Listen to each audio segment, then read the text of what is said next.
नमस्कार दोस्तों, सफलता की ओर चैनल में आप सभी का स्वागत है। आप लोग हमारे चैनल से जुड़िए और जो भी हम पढ़ा रहे हैं उसे आप लोग ध्यान से पढ़िए। आपको अपने पेपर में देखने को ज़रूर मिलेगा, ऐसा मेरा प्रयास है। और आज हम आप लोग को अप्पू के साथ 2.5 साल पढ़ाएंगे और उनके लेखक, सबसे पहले उनके लेखक के बारे में बताएंगे, फिर अप्पू के साथ 2.5 साल का सारांश, उसके बाद इनके इसका MCQ लेकर हाजिर होंगे। आप लोग पूरा वीडियो शुरू से लेकर आखिरी तक ज़रूर देखिए और हमारे चैनल से जुड़िए। एक बार हमसे भी पढ़कर देखिए। कुछ दिन नहीं समझ में आता, लेकिन जब पढ़ने लगेंगे तो आपको धीरे धीरे अच्छा लगेगा। आइए शुरू करते हैं। अच्छी तकनीक वह है जिसका इस्तेमाल दिखाई ना पड़े। तो ये पटकथा 16 के साक्षात्कार से लिया गया है। जब इन्होंने इंटरव्यू दिया होगा तो ये वाक्य कहे होंगे, उसमें से ये वाक्य लिए गए हैं। सत्यजीत राय, इनका जन्म कब हुआ? सन 1921, कोलकाता, पश्चिम बंगाल। इनकी प्रमुख फिल्में कौन सी हैं? अपराजिता, अप्पू का संसार, जल सागर, देवी चारुलता, महानगर, गोपी गायन, बाका बायन, पथेर पंचाली बंगला में है। यही अप्पू के साथ 2.5 साल, इसी में बताया गया है कि ये पिक्चर कैसे बनी। शतरंज के खिलाड़ी के रचयिता प्रेमचंद जी हैं, तो इस पर भी इन्होंने फिल्म बनाई है। सदगति हिंदी में। इनकी प्रमुख रचनाएं प्रोफेसर शंकु के कारनामे, सोने का किला, जहांगीर का स्वर्ण मुद्रा, बादशाही अंगूठी आदि इनकी प्रमुख रचनाएं हैं। इनको प्रमुख सम्मान कौन से मिले? फ्रांस का लेजन डी ऑनर, पूरे जीवन की उपलब्धियों पर ऑस्कर और भारत रत्न सहित फिल्म जगत का हर महत्वपूर्ण सम्मान इन्हें मिला है। इनकी मृत्यु सन 1992 में हुई थी। इनकी मृत्यु कब हुई? सन 1992 में। भारतीय सिनेमा को कलात्मक ऊंचाई प्रदान करने वाले फिल्मकारों में सत्यजीत राय अगली कतार में हैं। इनके निर्देशन में पहली फीचर फिल्म पथेर पंचाली बंगला में किसमें बनी है? बंगला में 1955 में प्रदर्शित हुई। पथेर पंचाली पहली इनके निर्देशन में बनी है, बंगला में बनी है और 1955 में प्रकाशित हुई है। उसने राय को अंतर्राष्ट्रीय स्तर पर प्रतिष्ठा प्राप्त करने वाला भारतीय निर्देशक बना दिया है। किस पे? अंतर्राष्ट्रीय स्तर पर। ठीक। इनकी फीचर फिल्मों की कुल संख्या 30 के लगभग है। इन्होंने 30 ही फिल्म बनाई, लेकिन बहुत बढ़िया अच्छी पिक्चरें बनाई। ये पथेर पंचाली पिक्चर जो है बहुत अच्छी है। इससे इनको अंतर्राष्ट्रीय गौरव मिला, मतलब एक प्रतिष्ठित निर्देशक बन गए थे। इनके फीचर फिल्मों की कुल संख्या 30 के लगभग है। इन फिल्मों के जरिए इन्होंने फिल्म विधा को समृद्ध ही नहीं किया, बल्कि इस माध्यम के बारे में निर्देशकों और आलोचकों के बीच एक समझ विकसित करने में भी अपना योगदान दिया। ध्यान देने की बात है कि इनकी ज़्यादातर फिल्में साहित्यिक कृतियों पर आधारित हैं।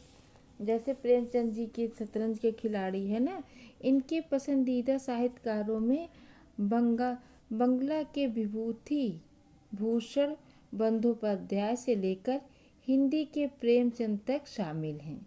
इनके जो पसंदीदा साहित्यकारों में फिल्मों की पटकथा, लेखन, संगीत संयोजन एवं निर्देशन के अलावा राय ने बंगला में बच्चों एवं किशोरों के लिए लेखन का काम भी बहुत ही संजीदगी के साथ किया।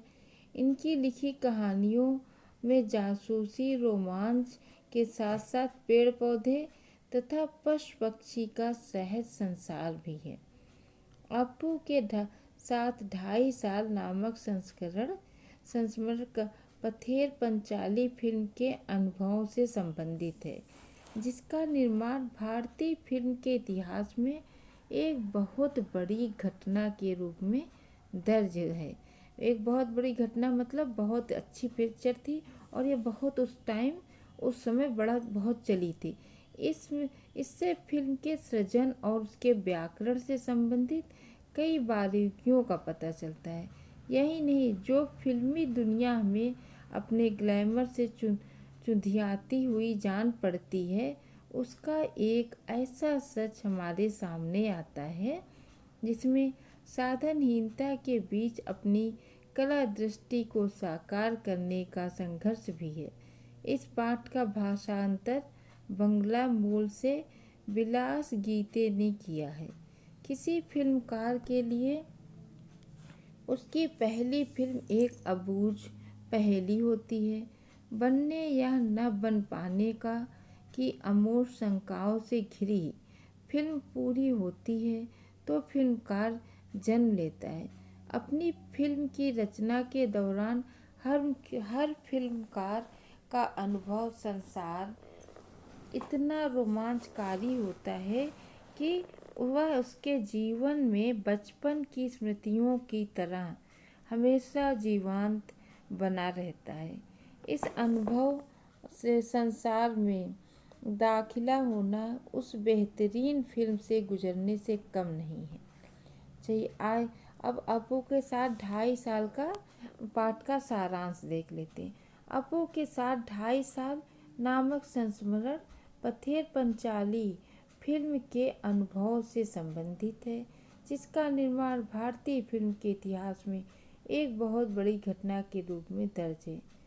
इसके लेखक सत्यजीत राय हैं, जो फिल्म पथेर पंचाली के निर्देशक भी हैं। इस संस्मरण में फिल्म के सृजन तथा उसके व्याकरण से संबंधित कई बारीकियों का पता चलता है। फिल्म पथेर पंचाली के बनने में पूरे 2.5 साल लगे। फिल्म में अपू और दुर्गा मुख्य भूमिका थी। अपू की भूमिका के लिए 6 साल के लड़के की जरूरत थी, जिसके लिए लेखक ने अखबार में विज्ञापन दिया था। आखिरकार उन्हें अपने ही पड़ोस के घर में रहने वाला लड़का सुबीर बनर्जी ही अपू की भूमिका के लिए उपयुक्त लगा। ये क्वेश्चन ज़रूर आता है कि लड़के की आयु कितनी है और उसका नाम क्या है। और ये इस लड़के के बारे में किसने बताया था? लेखक की पत्नी ने। लेखक की पत्नी ने कहा कि हमारे पड़ोस में एक लड़का रहता है, उसको देख लीजिए। क्योंकि इससे पहले इन्होंने जब विज्ञापन दिया था तो बहुत से बच्चे आए थे, तो उन सेलेक्ट नहीं कर पाए थे। एक व्यक्ति अपनी बेटी के बाल कटा उटा के लड़का बना के लाया था, लेकिन लेखक पहचान जाते हैं। लेखक को इस बात का डर था कि समय बीतने के साथ साथ अपू और दुर्गा की भूमिका निभाने वाले बच्चे ज़्यादा बड़े न दिखने लगे। खुशकिस्मती से ऐसा नहीं हुआ। शूटिंग की शुरुआत कलकत्ता से 70 मील दूर पालसिट नाम के गांव में हुई।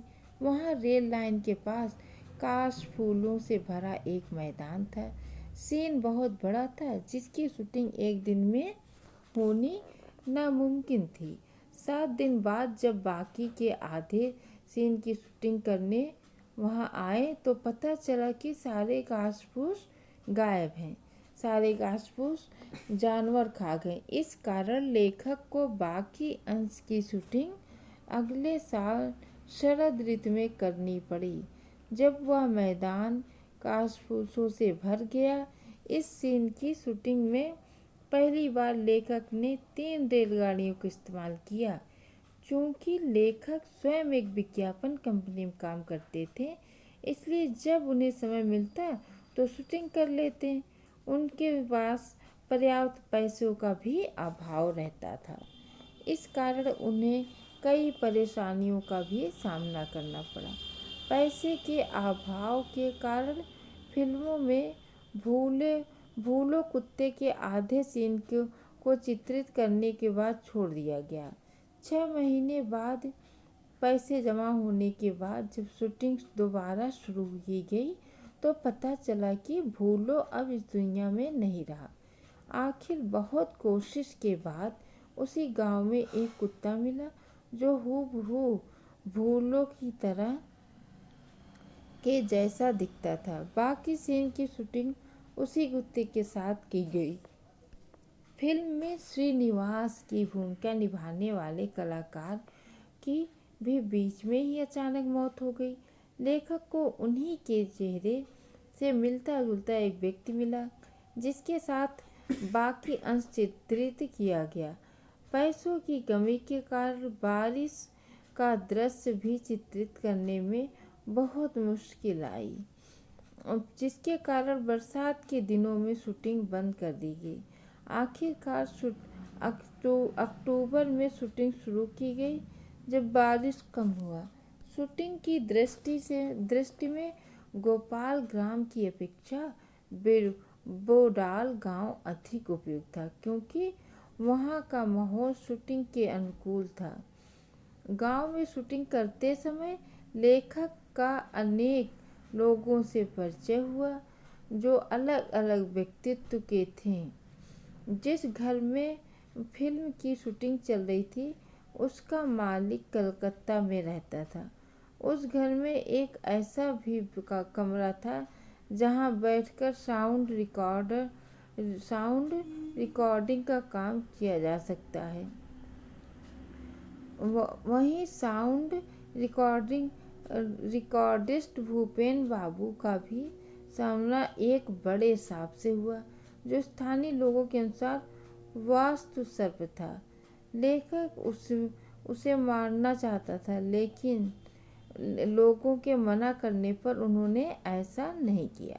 इस प्रकार फिल्म की शूटिंग पूरा होने के दौरान कई ऐसी परिस्थितियां उत्पन्न हुई जो लेखक के लिए परेशानी का कारण बनी, लेकिन इन सबके बावजूद भी लेखक इसकी शूटिंग 2.5 साल में पूरी की। परिणामतः